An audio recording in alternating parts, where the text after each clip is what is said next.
I'm Dr. Neeraja, Chief Fertility Specialist, Dr. Neeraja's Fertility and Gynec Center, KPHB 6th phase. So our main aim is to make you fertile. So ఈరోజు కొన్ని topics select చేసుకున్నాను. అంటే patients కామన్గా అడిగే queries మనం discuss చేద్దాం. కొన్ని queries ఈరోజు డిస్కస్ చేద్దాం. సో ఫస్ట్ క్వరీ ఏంటంటే పేషెంట్స్ కామన్గా అడిగే క్వశ్చన్, అంటే పెళ్ళైన తర్వాత మేమంతకు మేము ఎన్ని నెలలు ట్రై చేయాలి పిల్లలు కలగడానికి, సో ఎప్పుడు డాక్టర్ని సంప్రదించాలి, how long should we try to conceive before we see a doctor. ఇది కామన్గా ప్రతి ఇన్ఫర్టిలిటీ కపుల్కు వచ్చే క్వశ్చన్ అండి. సో దీన్ని మనము సింపుల్గా అందరికీ అర్థమయ్యేటట్టు రెండుగా డివైడ్ చేసుకుంటే, యంగ్ కపుల్ అంటే ఎవరైతే 25 to 30 years మధ్యలో పెళ్ళైన వాళ్ళు, ఇంకొకరు అబౌవ్ 30 years అంటే వైఫ్ అండ్ హస్బెండ్ 30 years, వాళ్ళకి ఆల్రెడీ 30 years ఉంది, అప్పుడు పెళ్లి చేసుకున్న వాళ్ళు రెండుగా డివైడ్ చేసుకుంటే, యంగ్ కపుల్ 25 to 30 years గ్రూప్లో ఎవరైతే ఉన్నారో వాళ్ళు ఇద్దరు పెళ్ళైన తర్వాత 1 year వాళ్ళు సొంతంగా ట్రై చేసుకోవచ్చు. So 1 year regular inter course చేస్తూ కలిసి ఉండి 1 year వరకు వాళ్ళకు ప్రెగ్నెన్సీ రాలేదు అంటే ఖచ్చితంగా ఒక ఇన్ఫర్టిలిటీ డాక్టర్ను సంప్రదించాలి.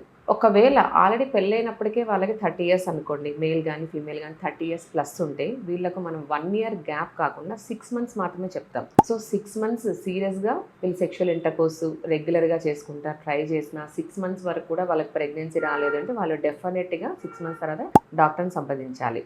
సో మనం ముందు వీడియోస్లో చెప్పుకున్నట్టు 30 years తర్వాత ఫీమేల్స్లో ఎగ్ కౌంట్ తగ్గడము, ప్రెగ్నెన్సీ వచ్చే అవకాశాలు తగ్గడము, సో ఐవీఎఫ్ వెళ్ళాల్సిన అవసరం ఎక్కువ ఉంటుంది. కాబట్టి 30 years లోపల ప్రెగ్నెన్సీ కంప్లీట్ చేస్తే ప్రాబ్లమ్స్ అనేవి తక్కువ ఉంటాయి. వీళ్ళకు 1 year యంగ్ కపుల్ 1 year చెప్తున్నాం కదా. సో ఓల్డ్ కపుల్ అయితే అబౌవ్ 30 years వాళ్ళకైతే 6 months పీరియడ్ చెప్తాం. ఇంకొంతమంది కపుల్స్ వస్తుంటారండి, pre marital counselling, pre conceptional counselling. So ఇలాంటి కపుల్ని చూస్తే చాలా ముచ్చటేస్తుంది. ప్రీ కన్సెప్షన్ కౌన్సిలింగ్ అంటే సో పెళ్ళైన వెంటనే కపుల్ వస్తారు.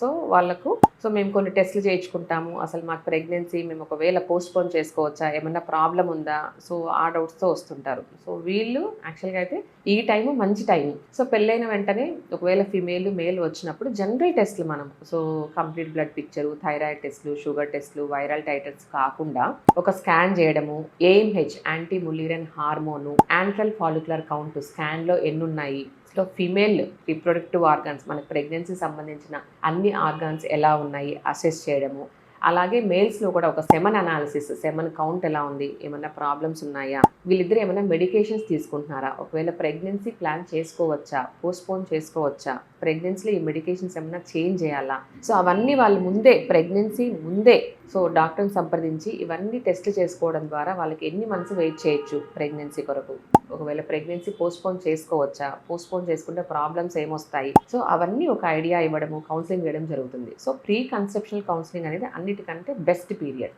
ఇంకొక category of patients pre marital counselling అంటారు. సో ఇప్పుడు ఉండే మనకు కాస్మోపాలిటన్ సిటీస్లో అంతా ఏమవుతుందంటే మ్యారేజ్కి ముందే కపుల్ అనేది వస్తారు. సో వాళ్ళిద్దరూ జనరల్ టెస్ట్లు చేసుకుంటారు. సో ఏవైతే మనం టెస్ట్లు చెప్పాము జనరల్ టెస్ట్లు చేసుకొని ఎలా ఉన్నాయి, ఇంకేమైనా ట్రీట్మెంట్ వాడుకోవాలా, మేము పెళ్లి చేసుకోవచ్చా, ఏమైనా ప్రాబ్లమ్స్ రావచ్చా, ప్రెగ్నెన్సీకి ఏమైనా ప్రాబ్లం వస్తుందా, బేబీస్కి ఏమైనా ప్రాబ్లం వస్తుందా, ఇదొక సెట్ ఆఫ్ పేషెంట్స్ అనమాట. ప్రీ మ్యారిటల్ కౌన్సిలింగ్ అంటారు. సో ఇప్పుడు ఎక్కువ ప్రీ కన్సెప్షనల్ కౌన్సిలింగ్, కొంతమంది అప్పుడప్పుడు ప్రీ మ్యారిటల్ కౌన్సిలింగ్ చూస్తున్నాము. సో ఈ కౌన్సిలింగ్ ద్వారా మనం ఏదైనా ప్రాబ్లమ్స్ ఉంటే ముందే క్లియర్ చేయడము, వాళ్ళ డౌట్స్ క్లియర్ చేయడము, సో ప్రెగ్నెన్సీ ప్లాన్డ్గా చేసుకోవడం ద్వారా సో వాళ్ళకైతే ఏమైనా ఫైనాన్షియల్ ఇష్యూస్ కానివ్వండి, పర్సనల్ ఇష్యూస్ కానివ్వండి, వాళ్ళకి ఏదైనా స్ట్రెస్, వర్క్ స్ట్రెస్ అలా ఏదైనా ఉంటే క్లియర్ చేసుకొని ఏ టైంలో ఫ్రీగా ఉంటే ఆ టైంలో ప్రెగ్నెన్సీ ప్లాన్ చేసుకోవచ్చు. Thank you.